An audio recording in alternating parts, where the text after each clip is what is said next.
நெஞ்சத்தை கில்லாதே இன்னைக்கான எபிசோடில் என்ன நடக்க போகுதுன்னு பார்க்கலாம் வாங்க. என்னோட ரிவ்யூ பிடிச்சிருந்தா லைக் பண்ணுங்க. கௌதம் ஆஃபீஸ்க்கு கிளம்புறாரு. மதுமிதா பேக் எடுத்து கொடுக்கலான்னு வரும்போது கௌதம் வேண்டாம் பரவாயில்ல நானே எடுத்துக்கிறேன் அப்படின்னு சொன்னதுமே மதுமிதாக்கு ஒரு மாதிரி ஆயிடுது.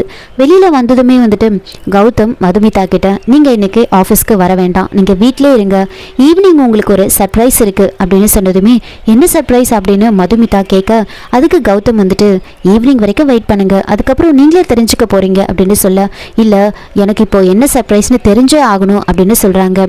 ஈவினிங் வரைக்கும் தானே வெயிட் பண்ணுங்க, அதுக்கப்புறம் உங்களுக்கு இந்த ப்ரெஷர்லாம் இருக்காது அப்படின்னு சொன்னதுமே என்ன ப்ரெஷர் அப்படின்னு கேட்குறாங்க. இல்லை இந்த சர்ப்ரைஸ் ப்ரெஷரை தான் சொன்னேன் அப்படின்னு சொல்லிட்டு கௌதம் அங்கேருந்து கிளம்புறாங்க.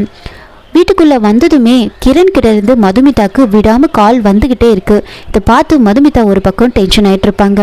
இன்னொரு பக்கம் செக்யூரிட்டி ஓடி வந்து மேடம் உங்களை பார்க்கறதுக்காக அன்னைக்கு ஒருத்தர் வந்தார்ல, நீங்கள் கூட உள்ளே விடக்கூடாதுன்னு சொன்னீங்களே, அவர் திரும்பவும் வந்திருக்காரு அப்படின்னு சொன்னதுமே சரி நீங்கள் போங்க நான் பார்த்துக்கிறேன் அப்படின்னு சொல்லிட்டு மதுமிதா வெளியில் வராங்க. அங்கே கிரண் கையில் பொக்கேவோட ரொம்ப வேகமாக நடந்து வந்துட்டுருக்க மதுமிதா அங்கே நில்லு அப்படின்னு பயங்கரமாக கத்துறாங்க. நேராக வந்து கிரண் கிட்ட ரொம்ப கோவப்பட்டு பேசுகிறாங்க. உனக்கு கொஞ்சம் கூட அறிவே இல்லையா, உனக்கு எத்தனை முறை சொல்கிறது, எதுக்கு இப்படி காலங்காத்தால் இங்கே வந்து நிற்கிற நீ அப்படின்னு கேட்க என்ன மது பண்ணுறது, உனக்கு நான் விடாமல் கால் பண்ணிக்கிட்டே இருந்தேன், உனக்கு விஷ் பண்ணணும் அதனால தான் வந்தேன், நீ கால் அட்டன் பண்ணலை அதனால நான் வீட்டுக்கே வந்துட்டேன் அப்படின்னு சொல்கிறாங்க. உனக்கு இப்படிலாம் பேச கொஞ்சம் கூட அசிங்கமாகவே இல்லை, ஏன் இப்படியெல்லாம் பண்ணுற, யாராவது பார்த்தா என்ன நினைப்பாங்க அப்படின்னு சொல்ல கிரண் யோசிக்கிறாரு. யார் பார்த்தா எனக்கு என்ன வந்துச்சு அப்படின்னு யோசிச்சுக்கிட்டு நின்றுட்டு இருக்காங்க. இங்கே பாரு யாராவது பார்க்கறதுக்கு முன்னாடி ஒழுங்கா இங்கேருந்து போயிடு அப்படின்னு சொல்ல என்ன மது உனக்கு விஷ் பண்ணுறதுக்காக நான் ஆசையாக வந்திருக்கேன், நீ இப்படி சொல்கிறியே அப்படின்னு கேட்க மதுமிதா வந்துட்டு ஒழுங்கா இங்கேருந்து போயிடு அப்படின்னு சொல்லிட்டு இருக்கும் போதே கிரண் பொக்கேவை கொடுத்து மதுமிதாவுக்கு விஷ் பண்ணுறாங்க. மதுமிதா ரொம்ப கோவப்பட்டு அந்த பொக்கேவை வாங்கி தூக்கி வீசுகிறாங்க. இங்கே பாரு இவ்வளோதான் உனக்கு லிமிட்டு, இதுக்கு மேலே நீ ரொம்ப ஓவராக போயிட்டுருக்க, ஒழுங்கா இங்கேருந்து கிளம்பிடு, ஏன் நீ இப்படி பண்ணிட்டு இருக்க, எனக்கு கல்யாணம் ஆயிடுச்சு, திரும்ப திரும்ப ஏன் இப்படி டார்ச்சர் பண்ணிட்டு இருக்க அப்படின்னு கேட்க அப்போ கிரண் வந்துட்டு என்ன மது சும்மா கல்யாணம் கல்யாணம் சொல்லிட்டு இருக்க, எனக்கு தெரியும் நான் உன் பக்கத்துலேயே இருக்கணுன்றதுக்காக தானே நீ எனக்கு வேலை போட்டு கொடுத்துருக்க, கோவப்படுறதெல்லாம் வெளியில தான், ஆனால் உள்ளுக்குள்ள உனக்கு என் மேலே ஆசை இருக்குது, எனக்கு நல்லாவே தெரியும், உன்னோட காதலை நான் புரிஞ்சுக்கிட்டேன் அப்படின்னு சொன்னதுமே மதுமிதாக்கு கோவம் வருது. அப்படி கிரணை பலார்னு அரைகிறாங்க. இங்கே பாரு நான் கௌதமை கல்யாணம் பண்ணிக்கிட்டேன், நான் அவர் கூட சந்தோஷமாக வாழ்ந்துட்டு இருக்கேன், எனக்கு பழைய நினைவு எதுவுமே கிடையாது, நான் அதை பற்றி நினைக்கவும் இல்லை, எனக்கு உன் மேலே எந்த ஒரு ஆசையும் கிடையாது, இந்த மாதிரி அசிங்கமாக பேசுறதை நிறுத்திட்டு முதல்ல இங்கேருந்து கிளம்பு அப்படின்னு வந்து சொல்கிறாங்க. உடனே கிரண் வந்துட்டு எதுக்கடி என்னை அடிச்ச அப்படி இப்படின்னு டீ போட்டுலாம் பேசுவாங்க. இங்கே பாரு இந்த டீ போட்டு பேசுகிற வேலையெல்லாம் வச்சுக்கிட்ட அவ்வளோதான், உனக்கு மரியாதை இங்கேருந்து கிளம்பிடும், இன்னொரு முறை நீ இங்கே வந்த அப்புறம் போலீஸில் நான் பிடிச்சி கொடுத்துருவேன், முதல்ல இங்கேருந்து கிளம்பு அப்படின்னு சொல்கிறாங்க. அதோட கிரண் வந்து வாயை மூடிட்டு அங்கேருந்து வந்து கிளம்பிடுவாங்க. இன்னொரு பக்கம் ஆஃபீஸில் வந்து கௌதம் ஒரு மாதிரி இருப்பார்.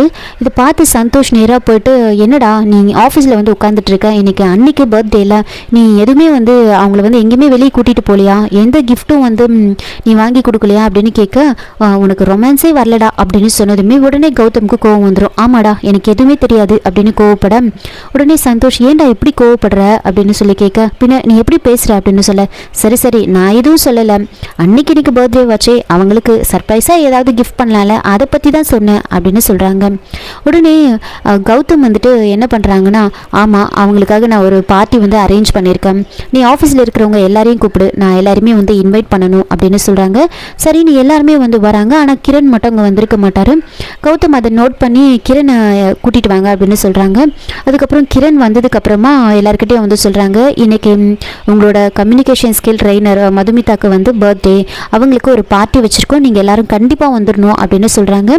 எல்லாரும் போனதுக்கப்புறமா கிரணை தனியாக கூப்பிட்டு கௌதம் வந்து சொல்கிறாரு கிரண் நீ கண்டிப்பாக வரணும் அப்படின்னு சொல்லி அனுப்புகிறாங்க. சந்தோஷ் இதெல்லாம் பார்த்துட்டு இவன் வந்து பர்டிகுலராக இவனை மட்டும் இப்படி கூப்பிடுறான் அப்படின்னு வந்து யோசிச்சுட்டு இருக்காங்க. இன்னொரு பக்கம் வீட்டில் மதுமிதாவோட அப்பா வந்துட்டு மதுமிதாக்காக ஒரு சாரீ வந்து எடுத்துகிட்டு வராங்க. அதை சாமி முன்னாடி பூஜை பண்ணிவிட்டு நாம் மதுமிதாக்கு எடுத்துகிட்டு போய் கொடுக்கலாம் அப்படின்னு வந்து அவங்க சொல்லிட்டு இருப்பாங்க. அங்கே சாரியை வந்து அங்கே வந்து வச்சுருப்பாங்க. அப்போது கற்பூரம் ஏற்றும் போது வந்து ரேணுகா தெரியாமல் வந்து அந்த கற்பூரத்தை வந்து அந்த சாரீ மேலே வந்து போட்டுருவாங்க. அப்படியே வந்து சாரீ வந்து தீ பிடிச்சி எரியும். உடனே அதை அணைச்சிட்டு அவங்க வந்து ரொம்ப ஃபீல் பண்ணுறாங்க, என்னங்க இது நாம் மதுக்காக வந்து இந்த சாரீ வாங்கணும், இப்படி ஆயிடுச்சே, தீ பிடிச்சிச்சே, இது வரைக்கும் இந்த மாதிரியெல்லாம் சாரியெல்லாம் வந்து தீ பிடிச்சதே கிடையாது. எனக்கு ரொம்ப பயமாக இருக்குது. மதுமிதாக்கு எதுவும் ஆகக்கூடாது, அவளோட வாழ்க்கைக்கு எதுவும் ஆகக்கூடாது, ரொம்ப பயமாக இருக்குது அப்படின்னு சொல்ல எல்லாரும் வந்து சமாதானப்படுத்துகிறாங்க. ஆனாலும் ரேணுகாவுக்கு ஒரு மாதிரியே இருக்கும். இப்போ என்ன, தெரியாமல் ஏதோ தீ பிடிச்சிருச்சு, நாம் வந்து வேறு சாரி வாங்கிட்டு நம்ம எடுத்துகிட்டு போகலாம் அப்படின்னு வந்து சொல்கிறாங்க. சரின்னு வந்து எல்லாரும் வந்து சாரி வாங்கிட்டு போகலாம் அப்படின்னு வந்து பேசிகிட்டு இருக்காங்க. இன்னொரு பக்கம் ஆஃபீஸில் வந்துட்டு கிரண் வந்து அங்கே இருக்கிறவங்க கிட்டலாம் சொல்லிட்டு இருக்காங்க, மதுமிதா கண்டிப்பாக அந்த பர்த்டே பார்ட்டியில் இருக்க மாட்டா, நீங்கள் வேணா பாருங்க அப்படின்னு சொல்ல, அது எப்படி நீங்கள் சொல்கிறீங்க அப்படின்னு கேட்க, மதுமிதாக்கு என் மேலே இருக்கிற காதலை நான் புரிய வைக்கிறேன் பாருங்க, அந்த பார்ட்டிக்கு முன்னாடி நான் ஒரு பார்ட்டி அரேஞ்ச் பண்ணுறேன், கண்டிப்பாக என் மேலே இருக்கிற லவ்னால மதுமிதா அந்த பார்ட்டிக்கு தான் வருவா, நீங்கள் வேணா பாருங்க அப்படின்னு வந்து சொல்கிறாங்க. இதோட இந்த எபிசோடை வந்து முடிச்சிருக்காங்க. என்னோட ரிவ்யூ பிடிச்சிருந்தா லைக் பண்ணுங்கள், மறக்காமல் சப்ஸ்கிரைப் பண்ணுங்கள். தேங்க்யூ.